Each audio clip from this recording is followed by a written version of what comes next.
So now that we have finished our factor of safeties, we will move on to the design of the reinforcement. We will skip the footing soil pressure just for now because that is related to the design of the reinforcement at the location of the toe, which we will do here, so I will just combine those together. We will start with the design of the stem wall right here. And as you can see in the problem, for the lateral forces, they will be using a load factor of 1.6 for the design. Now let's move on to MIDAS, and we will be using the design function within MIDAS, which I consider the funnest part, but it does have its limitations, and there are certain criteria that need to be met before you can actually use the design here. So we will be using reinforced concrete design here. The first thing we want to do is click our design code.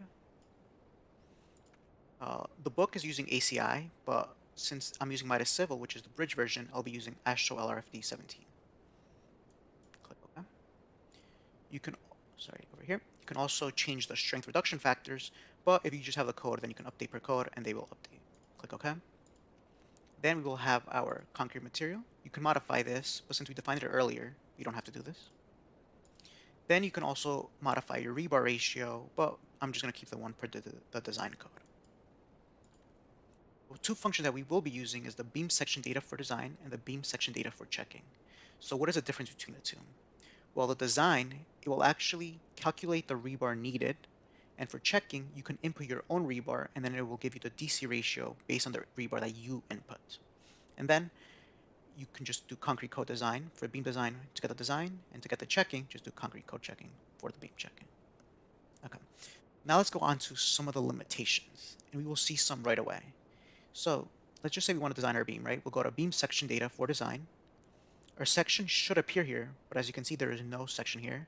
So that means we need to update the material properties, not the material properties, the section properties of our section. Section properties. So why are these not working? It's because of the type that they are. These are value, and tapered. It can only design ones that are here, DB or user. We had to previously use value and tapered, so we will now be using DB user. For our tapered stem wall, we will have to make it one thickness all throughout. So that is another limitation. It can only be one thickness. It cannot be a varying thickness. But what you can do is just choose a cross section at where the moment is the maximum and make that your designated width. Okay. First, let's start with our stem wall. We'll choose rectangle, user. We'll say stem wall for design. Again here, we have 18 inches or 1.5 feet. Design it per strip of 1 foot. We'll change the offset like we did previously to center top. Okay. This is what we did. Yes. Now we will replace our stem wall that we did previously. Or you can just click select and then click assign. Now this, click Control H. You see it's not a tapered wall, just a one thickness wall here. Okay. Now let's run it. It will not work yet, and I will show you why. So let's just do code check, beam design. It'll give us a couple errors. It says invalid section type for design, invalid member type, and invalid load combination, valid rebar data for design. Okay, so the first thing we want to do is do our load combination. Results, load combination, and for the actual design, you need to input your load combinations in the concrete design tab. So we'll say stem wall design, and per the problem, it was the lateral forces, ES and EH, with a load factor of 1.6 per the problem. 6, click close. Now, before I run the model, well, you don't need to run the model again, but I want to change one thing, because if we go to design, we go to RC beam, beam section data for design, it is still not showing up. And that is because MIDAS considers this a column and not a beam based on your global axis, but you can easily change that here in common parameters. Common parameters, modify member type, select your member, and just change it to beam. Now it's beam. Let's see if now we see it here, beam section data for design. There it is. You do have to input your stirrups data, and since the problem doesn't have stirrups, we can leave it blank for now, but the design will give us some stirrups, but we can just ignore that. code check, beam design. There was no errors, and this is how it shows up. You can click the 2 arrows here, give you a quick summary here. Just select your section, go to graphic, and here we have our design summary. But I see that it's in feet, so let's just do something real quick before we look at it. Let's change it to inches, because we want our rebar area in inches. Concrete code design, beam design, over, click on your section, and let's look at the graphic.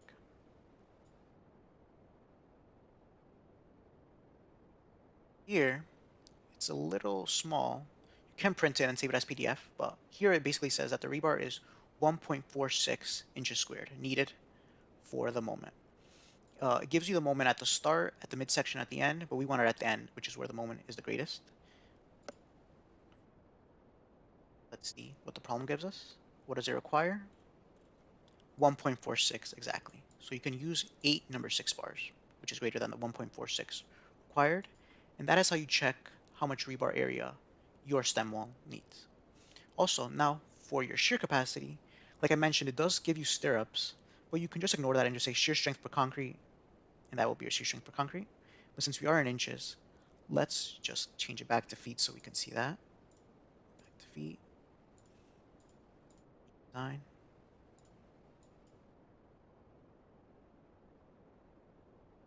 Graphic. Shear capacity says 15,677. Here we have for the shear capacity 15,281, which is fairly close. And remember that we are using a different code, so that's probably the difference why.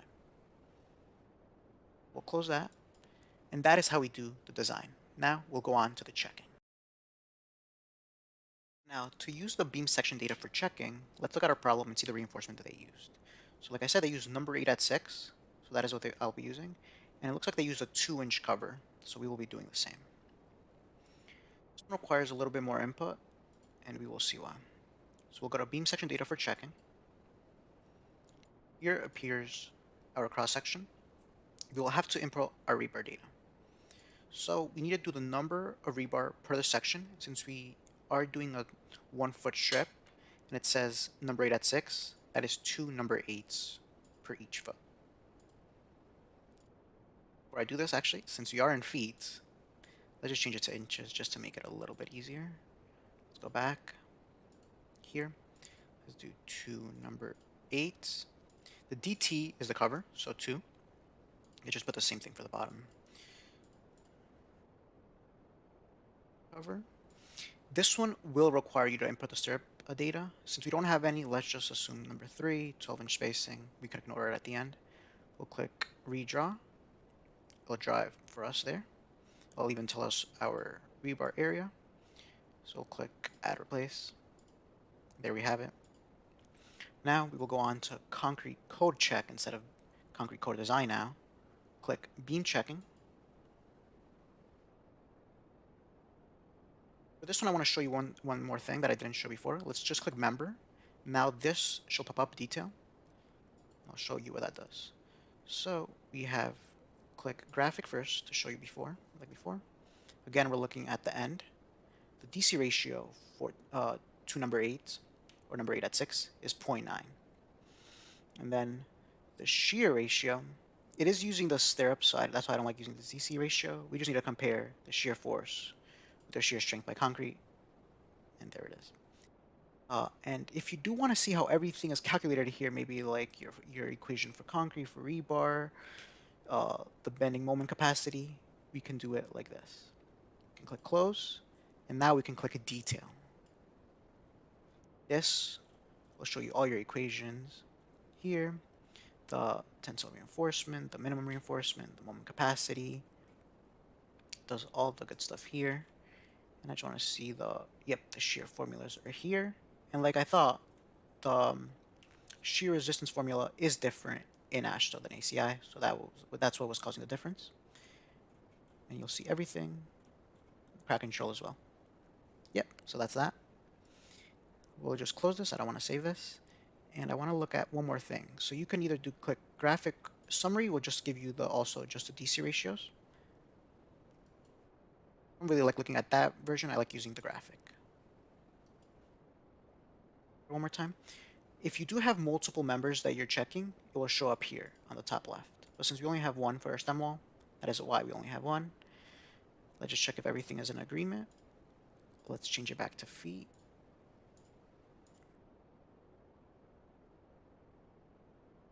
Code check, yeah. Beam checking.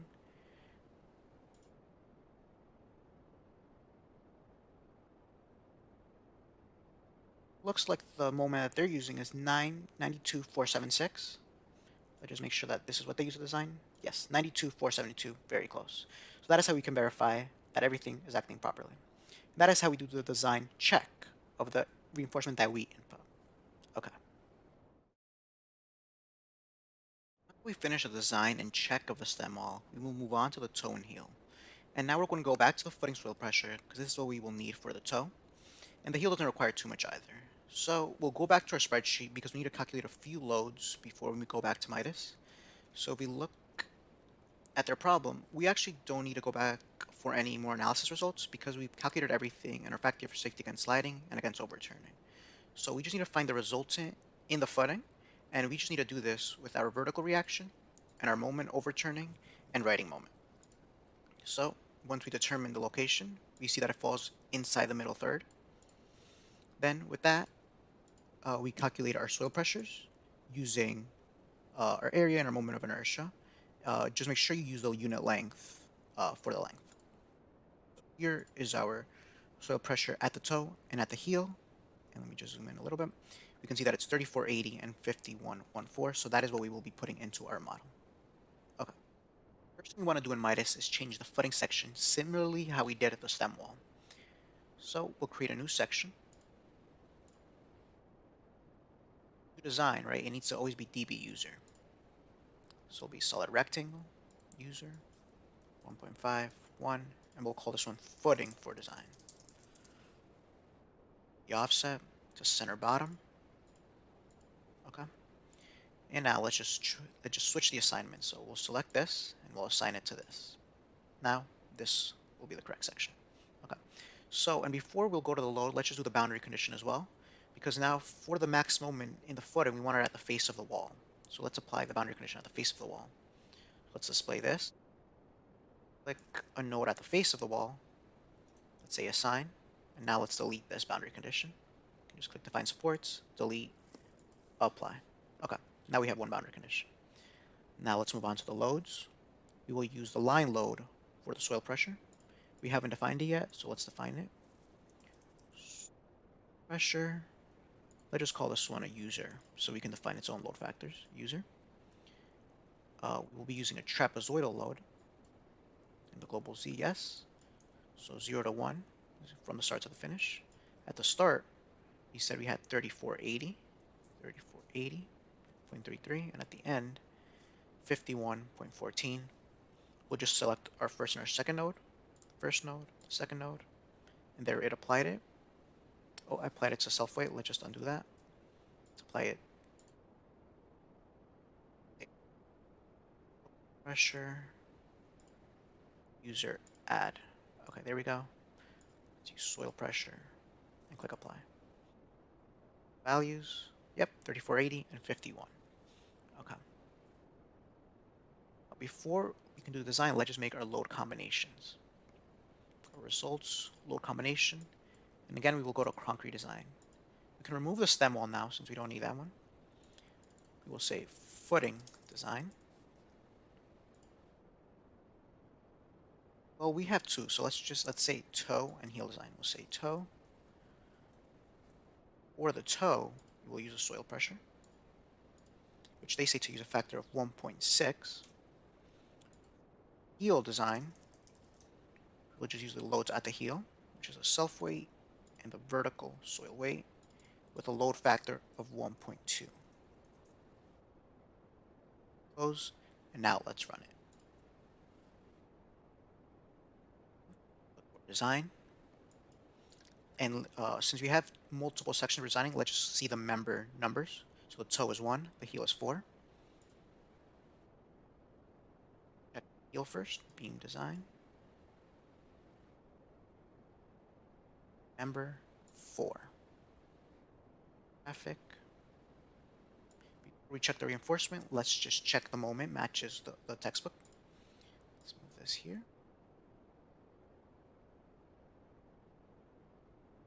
And so let's go to the toe. Let's go to the heel.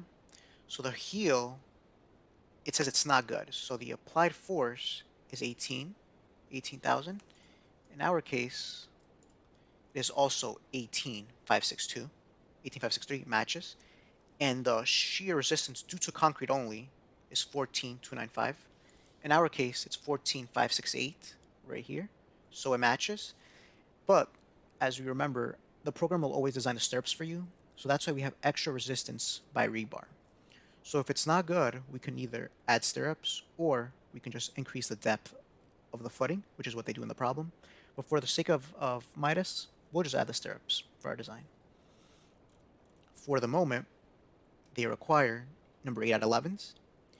Their moment applied is 58,009. Ours is 58,007, so it matches.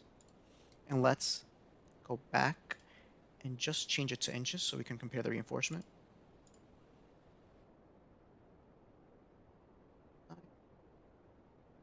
Number 4, graphic.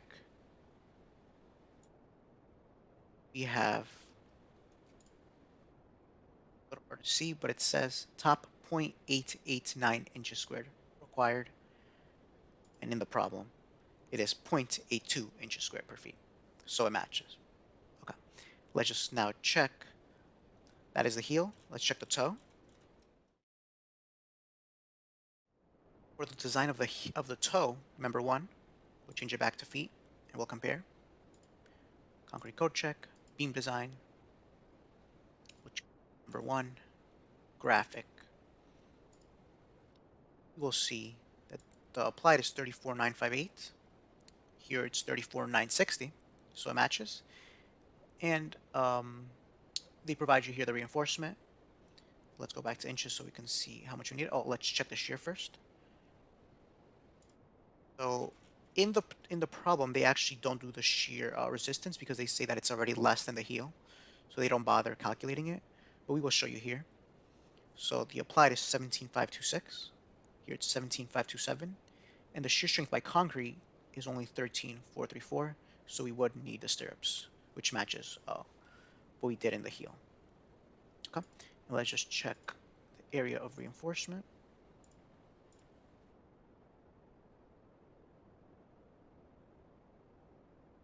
One graphic, and that requires 0.52 inches squared, which does not match the problem here, and we'll see why. So the reinforcement ratio is actually less than the minimum reinforcement ratio, so that is why they just use the limiting factor to design the reinforcement. So they say use number 8 11 to meet the 0.82 inches. Really, we would only need 0.52 if it wasn't for the limiting ratio. And that's it. That is our total design of our wing wall and the footing. Thank you.